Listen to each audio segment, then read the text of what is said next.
오늘 본문 사실 빛에 관한 얘기를 하고 있고요. 역시 초막절의 이제 연장이고요. 이제 오늘 핵심 내용은 크게 두 가지가 있어요. 그러니까 빛에 관한 얘기하고 그리고 이제 그 빛의 기원에 관한 얘기를 지금 예수님께서 말씀하시고요. 그런데 역시 유대인들은 우리의 기대를 크게 저버리지 않습니다. 역시 그들은 예수님의 그 말씀을 이해하지 못합니다. 근데 여러분 이렇게 이제 오늘 빛에 관한 얘기가 이제 오늘 핵심 주제인데 이 빛에 관한 스토리는 얘기는 유대인들에게 너무 익숙한 내용이에요. 너무 익숙한 내용인데 참 아쉬운 게 왜 그들은 그 익숙한 내용을 왜 그들은 이해하지 못하는가에 대한 내용들을 한번 저희가 이제 살펴볼 겁니다. 일단 여러분 이게 예수께서 우리 12절에 한번 12절 한번 보실래요? 같이 한번 읽어볼까요? 읽습니다. 예수께서 또 말씀하여 이르시되 나는 세상의 빛이니 나를 따르는 자는 어둠에 다니지 아니하고 생명의 빛을 얻으리라 라고 말씀하세요. 여러분 지금 이 말씀을 딱 들으시면 일단 먼저 크게 머릿속에 딱 떠오르는 구약의 메시지가 있으실 거예요. 뭐가 머릿속을 딱 스치시냐면 바로 출애굽 사건이죠. 구름 기둥과 불기둥으로 유대인들을 인도하셨던 그 출애굽 사건. 결국 그걸 통해서 여러분 이스라엘 백성이 40년 동안 늘 궁시렁궁시렁 걸었다고 얘기했어요. 수군거림, 불만불평. 그래서 제가 특히 이 단어는 공기조란 단어 제가 설명을 많이 드렸어요. 늘 궁시렁궁시렁 거렸음에도 불구하고 사실상 그 구름 기둥과 불기둥을 통해서 하나님께서 이 백성, 당신이 택하신 이 백성을 결국 어디까지요? 결국 가나안 땅까지 인도하셨던 바로 그 불기둥, 그 빛, 바로 그 빛이 누가 되신다고요? 오늘 본문은 예수님 당신심을 밝히고 있어요. 그 얘기는 뭐예요? 만약에 구약의 이스라엘 백성들이 주님의 하나님의 불기둥이 없었다면, 구름 기둥이 없었다면 여러분 40년의 광야길을 과연 그들이 완주할 수 있었겠습니까? 그 뜨거운 광야를 구름도 없이 밤에 빛도 없이 불기둥 없이 과연 그 길을 그들이 완주할 수 있었겠는가? 우리는 알고 있죠. 그거는 전혀 가능하지 않습니다. 당연히 불가능합니다. 근데 오늘 본문 주님이 뭐라고 말씀합니까? 나는 빛이다. 즉 이 얘기는 뭐예요? 그분의 그 빛이 없으면 우리가 걸어가는 이 광야길이 결코 어떻다고요? 쉽지 않는 게 아니라 결코 사실상 가능하지 않은 우리의 가는 길임을 보게 만들거든요. 제가 두 가지 더 본문을 말씀드릴게요. 여러분 시편에 보시면 시편 27편에 봐보세요. 거기 뭐가 나냐면 여호와께서 나의 빛이 되시고 나의 구원이 되신다는 말씀이 있어요. 시편 27편 1편이 찾진 않을게요. 여호와는 나의 빛이시고 나의 구원이 되십니다. 그리고 하나만 더요. 이사야 60장에 보시면 종말의 여호와께서 백성들을 위한 빛이 되실 겁니다 라는 말씀이 있거든요. 그럼 여러분 저희가 이제 크게 지금 세 가지 본문을 봤어요. 출애굽 사건, 시편 기자, 주님이 나의 빛이고 그분이 나의 구원이 되십니다. 마지막 때가 되시면 여호와께서 자기 백성들을 위한 친히 빛이 되실 것입니다 란 이사야 60장의 말씀, 이 말씀들을 여러분 유대인들은 잘 알고 있지 않았겠어요? 그렇구나. 하나님 그분 없으면 우리가 광야길을 통과할 수 없고 진짜 그분만이 우리 삶의 진정한 빛이 되시고 구원이 되시는구나. 마지막 때에 여호와께서 우리들을 위해서 그분이 친히 빛을 비춰주실 것이구나 라는 그 말씀을 분명히 유대인들이 머릿속에 갖고 있었다면 한번 여러분 생각을 해보세요. 지금 12절에 뭐라 말씀합니까? 나는 세상의 빛이다. 오늘 제목을 제가 나는 세상의 빛이다 라고 말씀드렸어요. 나는 세상의 빛이다 라고 말씀을 하셨을 때에 유대인들 머릿속을 스치는 것. 아니 그러면 이 양반이 이분이 우리가 그렇게 기대했던 우리가 그렇게 사모했던 바로 구약의 그 하나님이란 말이야 라는 생각을 떨쳐버릴 수 없어요. 그렇지 않습니까? 일단 무슨 생각이 들겠어요? 여러분, 유대인들 입장에서 보시면 이 말씀을 받아들이는 게 어떨 것 같습니까? 제가 볼 땐 결코 쉽지는 않을 것 같죠. 쉽지는 않을 것 같아요. 내가 하나님이야, 내가 여호와야 라고 말하는 그 예수님의 그 말씀이 여러분 사실상 이렇게 당신이 그분입니까? 알았어요, 우리가 당신을 믿을게요 라고 쉽게 그 말씀을 수용할 수 있겠어요? 근데 흥미로운 게 하나 있어요, 여러분. 지금 빛이란 단어가 나온단 말이에요. 이게 포스란 단어거든요. 이게 신약에만 여러분 73번이 나와요. 흥미로운 건 뭐냐면 여기저기 많이 나옵니다. 많이 나오는데 요한복음 있잖아요. 요한복음이 사실상 이 빛이란 단어가 제일 많이 쓰입니다. 요한복음만 몇 번이 쓰이냐면 73번 중에서 신약 요한복음에서만 23번을 써요. 제일 많이 씁니다. 신약 중에서. 근데 더 흥미로운 게 있어요. 더 재밌는 게 있어요. 그게 뭔지 아세요? 이 단어가 23번 쓴다 그랬어요. 이 단어가 어디서만 쓰는지 아세요?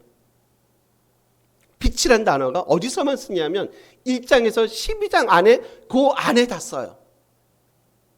13장에서 21장에서는 나오지 않습니다. 무슨 말인지 아시겠죠? 다시 정리해 볼까요? 빛이란 단어, 포스란 단어입니다. 신약 73번 쓰고요. 요한복음에서 이 단어가 제일 많이 사용됩니다. 요한복음에서 몇 번? 23번이세요. 근데 23번의 이 단어가 어디서만 쓰냐면, 그러니까 1장에서 21장 전체에 걸쳐서 두루두루 쓰이는 게 아니라 1장에서 12장 그 안에서만 12번을 쓴다는 거예요. 여러분, 제가 이런 일종의 통계 같은 거잖아요. 이런 게 나오면 제가 여러분에게 한 번씩 말씀드린 기억이 나요. 어쨌든 한 곳에 집중적으로 밀집해서 쓰잖아요. 그럴 때는 한번 여러분 스스로 퀘션 마크를 줘보세요 라고 제가 말씀드렸죠. 왜 1장에서 12장까지만 23번이 거기서만 쓰일까? 한 가지 암시가 힌트가 있어요. 제가 얘기했죠. 요한복음 서론 얘기할 때 기억나세요? 1장에서 12장까지 특히 이걸 좀 더 세분화시키면 2장에서 12장까지를 제가 무슨 책이라고 했는지 아세요? 걱정하지 마십시오. 제가 다 답을 드립니다. 1장은 서론이고 21장은 결론이고 제가 2장에서 12장까지를 무슨 말씀이라고 말씀을 드렸냐면 제가 표적들의 책이라고 얘기했어요. 그리고 13장에서 20장까지는 영광의 책이라고 말씀했습니다. 그러면 지금 12장까지만 이 단어가 쓰였다는 건 뭡니까? 지금 어디서만 사용이 된 겁니까? 이 단어가? 표적들이 중점적으로 나오는 그 부분에서만 지금 포스, 빛이란 단어가 집중적으로 사용됐다는 거예요. 그 얘기는 뭔지 아세요? 비록 유대인들이 있잖아요. 지금 이 말씀을 나는 세상의 빛이야 라고 예수님께서 말씀하셨어요. 그들의 머릿속에 쫙쫙 스쳐 지나가는 분명히 구약의 본분들이 있을 거예요. 저는 이제 3개만 얘기를 했지만 사실상 많습니다. 자, 간략하게 압축한 거예요. 출애굽에 불기둥을 생각했을 거고 나의 빛입니다. 나의 구원이십니다. 시편 말씀드렸고요. 종말에 나의 백성들에게 내가 빛을 비출 거야 라는 이사야 60장을 말씀드렸어요. 그것만 보면 유대인들이 이해하기 쉽지는 않을 수 있다고 말씀을 드렸어요. 근데 여러분 지금 예수님께서 친히 보여주신 아주 좋은 소위 말하는 샘플이 있어요. 그게 뭡니까? 바로 지금까지 유대인들이 저와 여러분이 계속 봤던 뭡니까? 예수님이 뭐를 통해서 당신이 하나님이심을 여호와 하나님이심을 지금 보여드렸다고요. 바로 표적 사건이죠. 물을 누가 포도주로 만듭니까? 모세가 합니까? 다윗이 합니까? 누가 무리를 누가 걸을 수 있습니까? 누가 이 오병이어 사건을 5,000명 그 15,000명 20,000명이 먹고 12광주리가 남는 이런 사건을 과연 누가 할 수 있었겠습니까? 유대적인 마인드에서 보면 이런 일을 할 수 있는 분은 사실상 누구밖에 없어요, 여러분. 하나님 그분밖에 없단 말이에요. 예수님의 이 말씀만 들으면 유대인들이 분명히 오해 소지가 있을 수 있는 것 같아요. 저도 그건 이해를 합니다. 그 당시 소위 말하는 자기들의 기대도 있고 정치적이고 경제적인 문화적인 상황이 있잖아요. 그럴 수 있을 것 같아요. 근데 이미 표적 사건들을 통해서 예수님, 내가 곧 누구이심을, 바로 하나님이심을 계속해서 보여줬음에도 불구하고 그들이 뭐하지 않습니까? 그들이 마음을 열지 않고 그들이 여전히 옛것에 사로잡혀 있는 유대인들의 모습을 저희가 볼 수 있다는 거죠. 뭐 때문에요? 유대인들은 뭐 때문에 믿지 않는다고요? 이미 그들은 사실상 믿고 싶지 않은 겁니다. 믿고 싶지 않아요. 이 양반이 하나님이심을, 하나님의 아들이심을 믿고 싶지 않아요. 처음부터 그랬던 거예요. 그러니까 뭐를 보여줘도, 뭐를 먹여줘도, 아무리 맛있는 음식을 주어도, 아무리 하나님이 하시는 일을 그들에게 보여줘도 그들은 뭐 하고 싶지 않다. 믿고 싶지 않다. 그래도 그들이 믿고 싶지 않아도요. 주님은 누구세요? 주님은 하나님이세요. 그분 안에 진정한 구원이 있고 그분 안에 진정한 뭐가 있냐면 뭐가 있습니까? 4절 한번 가볼게요. 1장이세요, 여러분. 8장 아닙니다. 확인시켜 드릴게요. 1장 4절이십니다. 한번 같이 읽어볼까요? 읽습니다. 그 안에 생명이 있었으니 이 생명은 사람들의 빛이라. 결국 이 본문, 저희가 읽었던 이 본문을 통해서 예수님은 빛이에요. 근데 이 빛을 지금 뭐하고 연결시킨다고요? 바로 그 빛은 뭡니까? 생명이다. 유대인들이 믿지 않아도 상관없다. 너희가 믿지 않아도 상관없다. 너희가 믿던 안 믿던, 유대인들이 믿던 안 믿던, 이방인들이 믿던 안 믿던 상관없다. 주님은 그것과 상관없이 여전히 이 땅에 뭘 갖고 오시는 분이다고요?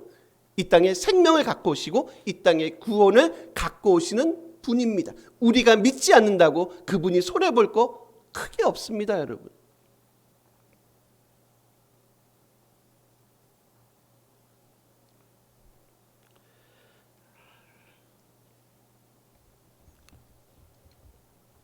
저희가 이제 이렇게 아는 것은 반드시 우리 삶을 통해서 여러분, 사실상 요한복음의 언어가 그렇다라죠. 믿는다라는 단어, 제가 역시 처음에 말씀드렸어요. 믿는다, 믿음이란 단어 다 뭘로 쓰인다고 얘기하냐면 다 동사형이다. 단순히 이거는 사고나 개념적인 게 아니에요. 그죠? 이건 뭐 쫓아감이고 액션을 취하는 거라 말씀했어요. 여러분 아시다시피 이제 미국이란 나라가 옛날 같지 않습니다. 일단 여러분 뭐 특히 이제 미국을 많이 이제 해치는 게 이게 우리나라도 마찬가지인데 여러 가지가 많이 있겠지만 저는 개인적으로 마약, 좀비거리 그리고 뭐 기사 통해서나 뉴스 통해서 많이 보셨을 거예요. 여러분 처음에 되게 지금은 좀 조금 익숙하시죠? 충격 많이 받지 않으셨어요? 이거 영화 찍나? 그렇지 않으십니까? 이건 영화관에서 보는 거예요. 영화관에서. 좀비들 진짜 야 여기가 어디야? 여기가 남미야? 죄송합니다, 남미. 여기가 남미야? 아프리카야? 아니요. 어디입니까? 미국. 우리가 그렇게 아메리칸 드림을 꿔왔던 미국에서 지금 무슨 일이 벌어진다고요? 그런 좀비 같은 그런 사람들이 한 도시를, 한 마을을 완전히 점령하고 있는 사건이 어디서 벌어져요? 미국에서 벌어져요. 사람들은 알잖아요. 마약을 하면 안 돼. 이걸 한번 손대면 절대로 끊을 수 없어. 라고 그러잖아요. 안단 말이에요. 근데 사람들은 어떻게 합니까? 아, 맞아. 하면 안 되지. 절대로 하면 안 되지. 인생을 망치지. 라고 생각하잖아요. 근데 어떻습니까? 사람들은 하잖아요. 뭐 때문에 합니까, 여러분? 모르죠. 우린 안 해봐서. 잘은 모르지만 그 한순간의 그 짜릿함인가요? 한순간의 그 환각입니까? 그 한순간의 그 짜릿함을 위해서, 환각을 위해서 자기 인생을 올인한다. 여러분, 이것만큼 가성비 없는 일이 어디 있습니까? 그렇지 않습니까? 제가 요즘에 믿음도 가성비를 많이 따져요. 제가 학생들 가르칠 때 뭐라 하는지 아세요? 가성비 있는 공부를 해라. 구약성경, 예를 들면 구약성경 신약을 저는 가르치니까 구약성경에 다시요. 신약에 보면 구약 성경을 인용하는 게 많이 있다. 근데 사실상 많지가 않아요. 신학자들이 하는 한 진짜 열 몇 개, 20개 정도, 그 정도 구약을 좀 우리가 인지하고 있으면 신약을 읽는데 훨씬 많이 도움이 된다. 아주 중요한 신학적인 구절이기 때문에 그래요. 그 구절들. 근데 그게 많지가 않단 말이에요. 그래서 제가 그러죠. 학생들한테. 이게 뭐냐면 가성비가 좋은 공부다.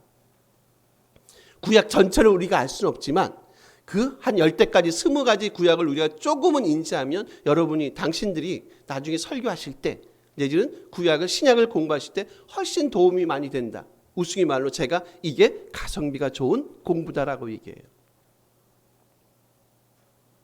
여러분 나쁘지 않잖아요. 그죠? 문제는 거기서 멈추지 말라는 거죠. 그래서 나오는 게 여러분 한번 봐보세요. 12절 다시 한번 중간 한번 가보세요. 거기 보면 나는 세상의 빛이니 나를 따르는 자라고 얘기해요. 빛은 주님은 빛이라고 얘기하세요. 여러분 빛은 단순히 주님이 원하는 게 뭔지 아세요? 단순히 이 빛을 보시고 여러분이 감상을 하시고 그리고 이 빛 때문에 감동을 받으시고 그리고 감격을 받는 그 상태에 머무는 것을 주님은 성경은 결코 원하지 않는다는 거예요. 뭐 하는 삶을 살아가시라고요? 이 빛을 보시고 빛 가운데 뭐가 있다고요? 진정한 생명이 있구나. 이 빛 가운데 진정한 뭐가 있어요? 구원이 있구나라는 것을 보시고 철저히 뭐 하는 삶까지요? 빛을 뭐 하는 삶까지요? 따르는 삶까지의 삶을 요청한다는 거예요. 뭐를 요청하신다고요, 여러분? 마땅히 하나님의 자녀면, 하나님의 백성이면 당연히 그 빛을 보고 즐기고 맛보고 하는 데서만 멈추지 마시고 그 빛을 뭐 하는 자리까지요? 그 빛을 따라가는 자리, 즉 철저한 제자도의 삶을 살아내라고 말씀하지 않나요? 그래서 여러분 이 단어가 지금 여기서 뭘로 쓰냐면 아콜루손이라는 단어, 즉 이거는 뭐냐면 분사형이에요. 분사형은 뭐냐면 그냥 진행의 ing입니다. 진행형이에요. 지금 현재를 강조한단 말이에요. 과거에 우리가 어떤 삶을 살았든지 거기에 대해서는 관심을 두지 않아요. 지금 따라가시는 것, 과거에 따라갔던 거기에 만족하지 마시고 지금 따라가시라는 거죠. 지금 주님을, 빛을 따라가라는 거예요. 그래야지만이 진정한 뭐를요? 진정한 생명과 진정한 구원을 너희가 맛볼 거야. 당연히 하나님의 백성들은 그 백성의 삶에 걸맞는 뭐가 필요하다는 겁니까? 당연히 책임과 의무를 다하는 게 맞지 않냐는 거죠.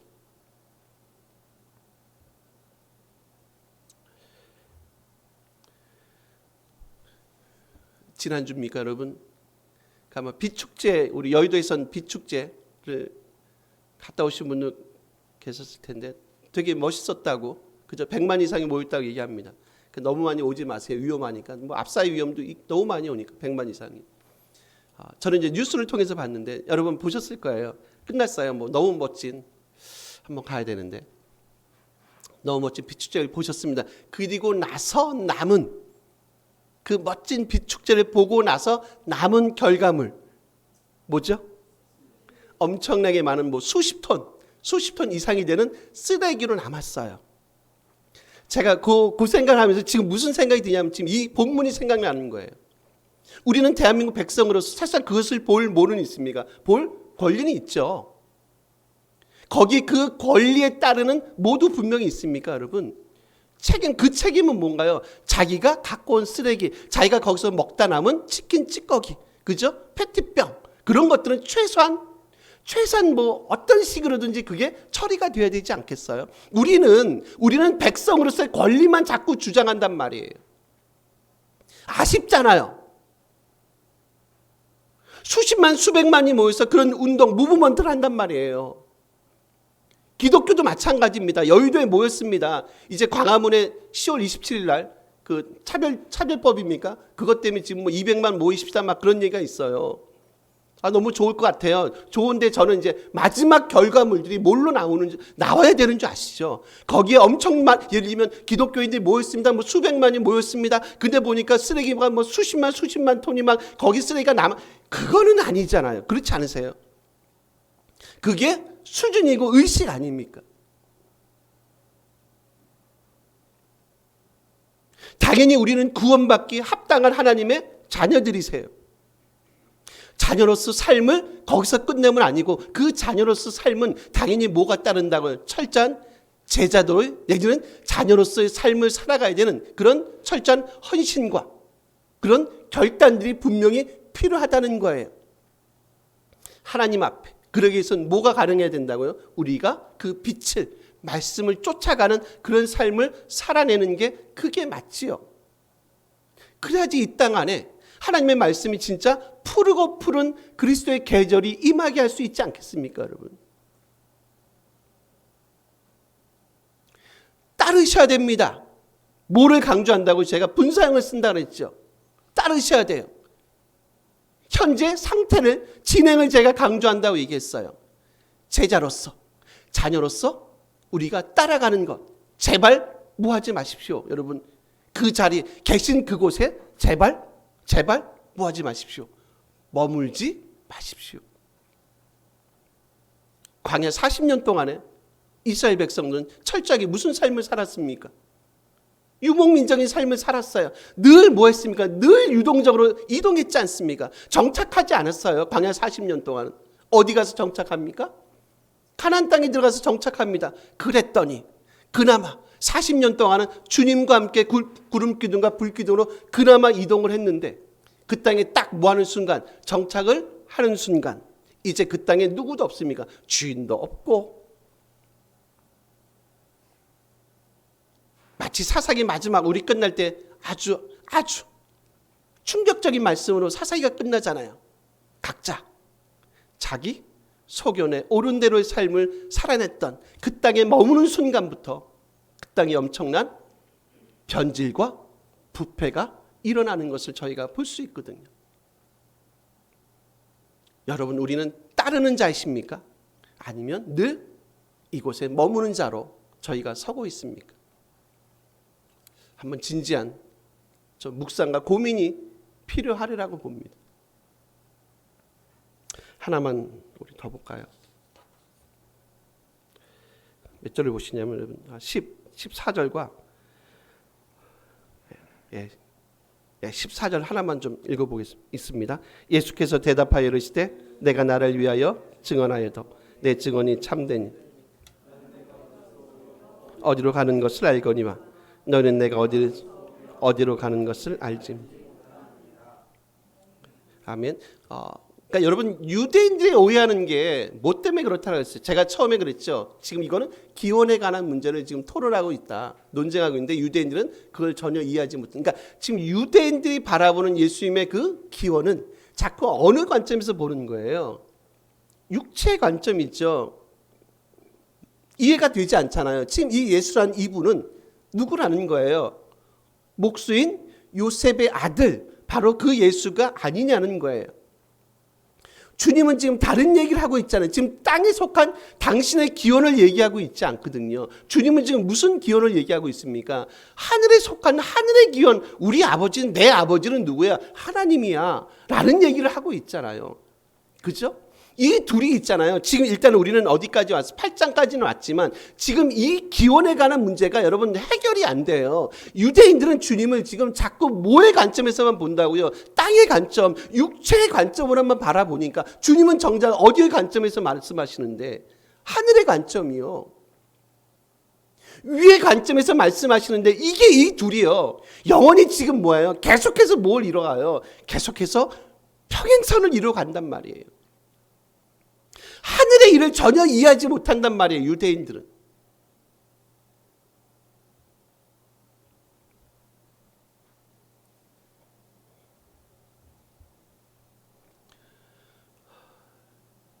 분명히 있잖아요, 여러분. 유대인이 됐든 이방이 됐든 나중에 분명히 저는 몰랐어요 라고 분명히 핑계하지 못할 겁니다. 왜 그렇다고요? 주님이 이 모든 것들을 이미 다 말씀하셨거든요. 야, 나는 뭐뭐다. 에임이 말씀했죠. 나는 생수고, 나는 빛이고, 나는 목자고. 그죠? 나는 생명이고 부활이야. 이미 주님이 다 말씀했단 말이에요. 그에게는 뭐가 있는지 아십니까? 누구도, 설마 그게 이방인이라도, 설마 유대인이라도 누구도 뭐하지 못합니까? 핑계하지 못할 거야. 이제 나중에 너희들이 그 몫을 담당해야 돼. 더 이상 저는 몰랐는데요. 아니, 내가 이미 충분히 너희가 이해할 수 있도록 그 이상의 것들을 내가 다 얘기했거든. 그러니까 너희들 핑계하지 못할 거야. 분명히 주님이 그렇게 말씀하세요, 여러분. 하나님의 부르심받은 자녀의 삶, 제자의 삶, 늘 주님을 쫓아가는 그 쫓음이 우리 가운데 필요합니다, 여러분. 우리의 눈을 너무 땅의 것에 우리의 눈을 너무 뭐하지 마세요. 고정시키지 마십시오, 여러분. 좀 하늘의 것들을 우리가 사모해 보자는 거죠. 우리가 땅에 속한 자의 국적이 아니라 우리가 하늘에 속한 자, 우리의 시민권은 어디에 있다고요? 우리의 시민권은 하늘에 있는지라. 비록 땅에 살고 있지만 그래서 우리가 이 땅에서 당당하게 이 땅을 살아갈 수 있는 그 힘과 동력이 뭐라고요? 우린 땅에 속한 자의 삶, 우리의 국적은 대한민국. 물론 대한민국 필요하지만 진정한 우리의 국적은 대한민국이 아니라 하늘의 시민권자로서의 삶을 우리가 살아갑니다. 그래서 이 땅을 우리가 당당히 살아갈 수 있는 그 삶의 이것이 동력과 힘이 됩니다. 주님, 우리로 하여금 이것들을 볼 수 있는, 깨달을 수 있는 눈과 귀를 열어주십시오가 우리의 기도가 되어야 되지 않겠습니까, 여러분? 주님 오늘도 말씀합니다. 나는 세상의 빛이다. 나는 생수야. 더 이상 나는 너희들이 어둠 가운데 다니지 않았으면 좋겠다. 너희들이 더 이상 이 땅의 것 때문에 이 땅의 것들로 갈증을 느끼지 않았으면 좋겠다. 내가 주는 물은 너희들, 이 물을 통해서 너희가 영원히 더 이상 갈증을 너희들은 느끼지 않을 거야. 라고 하는 그런 주님의 음성이 정말로 들려지는 그런 복됨이 우리 가운데 있었으면 참 좋겠습니다. 제가 마지막 하나로 말씀을 정리하겠습니다. 엊그저께 저희가 대한민국이 엄청난 그 굿뉴스 낭보를 들었죠. 그 노벨 문학상을 받으신 그 대기 한강 쪽에 계신가요? 성함이 이제 한강이십니다. 이제 대단한 것 같고, 요즘엔 진짜 이렇게 대한민국이 작은 나라인데, 작은 나라에 반토막 난 나라인데, 참 대단한 저력을 갖고 있는 때로는 그렇지 않으세요? 되게 자랑스럽지 않으십니까, 여러분? 표정을 보니까 별로 같고. 이제 제가 그분 얘기 잠깐 하고 싶은 건 뭐냐 이런 거죠. 그분이 이제 여러분 다 뉴스 보셨으니까 제가 말씀드리는 내용을 아실 거예요. 제가 드리고 싶은 말씀이 이겁니다. 그분이 한강이라는 작가가 인터뷰를 하지 않는데요. 인터뷰하지 않습니다. 왜냐고 물어보니까 지금 이 땅에 전쟁이 너무 많다. 뭐 우크라이나, 러시아 그리고 이스라엘과 지금 뭐 레바논 뭐 팔레스타인 전쟁이 지금 지구촌의 전쟁으로 몸살을 앓고 있는데 지금 제가 무슨 인터뷰를 하겠습니까? 라는 그 내용을 여러분 들어보셨죠? 어떤 생각이 들어요? 저는 이제 이게 한 명의 한 여인의 그 작가 정신이라는 게 너무 좋지 않으세요? 소위 말하는 그게 제가 생각하는 그게 글을 쓰는 정말 인생에 대해서 문학을 하는 그 문학에 대해서 고민하는 한 작가의 그 마지막 자기의 일종의 고백가드 같은, 우리로 말하면 신앙 고백가 같은 거잖아요. 이렇게 주변에 고통당하는 사람이 많은데 제가 무슨 인터뷰입니까? 안 해도 상관없습니다. 마지막 이것들이 다 잠잠해지면 인터뷰를 할 수 있겠죠. 제가 이제 딱 느낀 게 뭐냐면 여러분 한 분의 작가가 그런 엄청난 지금 말을 하잖아요. 저는 무슨 생각이 드냐면 우리도 있잖아요. 우린 그 이상의 삶을 살아내지 않습니까? 비록 우리는 노벨 문학상 평화상은 받지 못해요. 근데 우리는 그 이상의 삶을 살아내는, 소위 말하는 신적인 삶을 살아내는 하나님의 백성들 아닌가? 우리에게 있어서 그분에게 있어서는요, 작가 정신이고요. 우리에게 있어서는 정말 기독교 정신이라는 게 정말로 우리 안에 있는가. 사람들이 놀랄 만큼 역시 기독교인은 다르네 라고 하는 그런 하나님적 정신이 우리 가운데 있는지, 혹시 부족했으면 좀 있었으면 좋겠다, 최소한의 자존감은 갖고 살아야 되지 않겠는가. 문학을 하는 사람도 그런 삶을 살아낸다고 늘 인생에 대해서, 삶에 대해서 고민하는데, 영생을 추구한다는 우리가, 구원을 추구한다는 우리가, 생명을 갈구하는 우리가 그 정도의 어떤 기독교적인 정신을 좀 갖고 살아가는 거, 그거 여러분 맞지 않습니까? 가성비 좋은 삶을 살아냈으면 좋겠습니다. 주님 오늘 우리에게 말씀합니다. 나는 세상의 빛이다.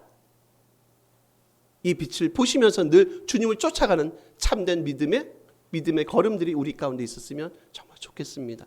우리 같이 한번 기도했으면 좋겠습니다.